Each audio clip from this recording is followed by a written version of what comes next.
On the 27th of December 2019, the Royal Botanic Gardens' premier white oak died.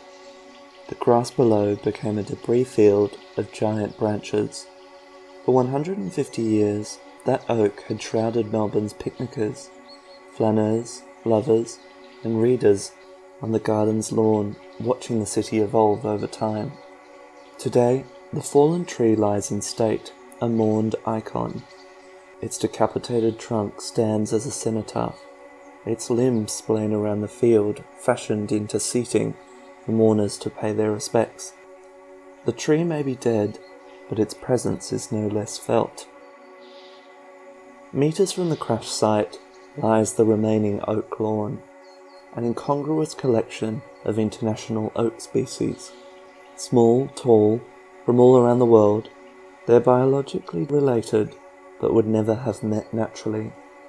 Small signs at the base of each tree tell a story of their varied pasts. There's an oak from Gallipoli, for instance, taken after battle. These trees are a long way from home. They were chopped, transported, realigned, and positioned to form a picturesque glen on the other side of the world.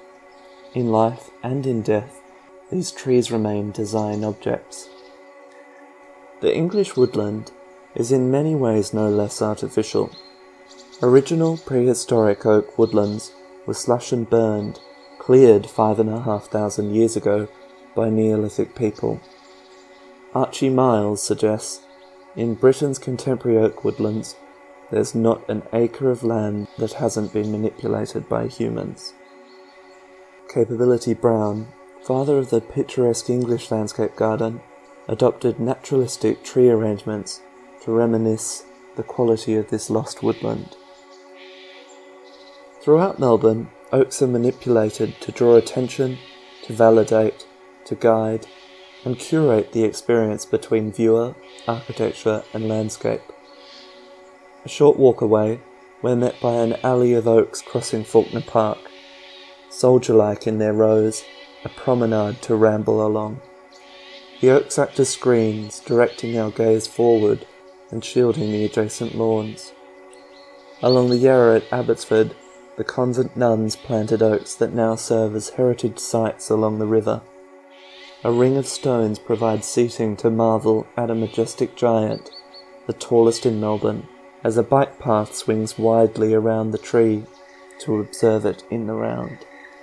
And at Trinity College, an English oak serves as a fitting European centrepiece for a Gothic revival courtyard, a botanical attempt to place their college in the canon of the great British institutions. 150 years on since these trees were brought to Victoria, architects today still embrace their presence in designs. Residential houses by the likes of Kennedy Nolan ring preserved oak trees, adding new chapters to their storied histories.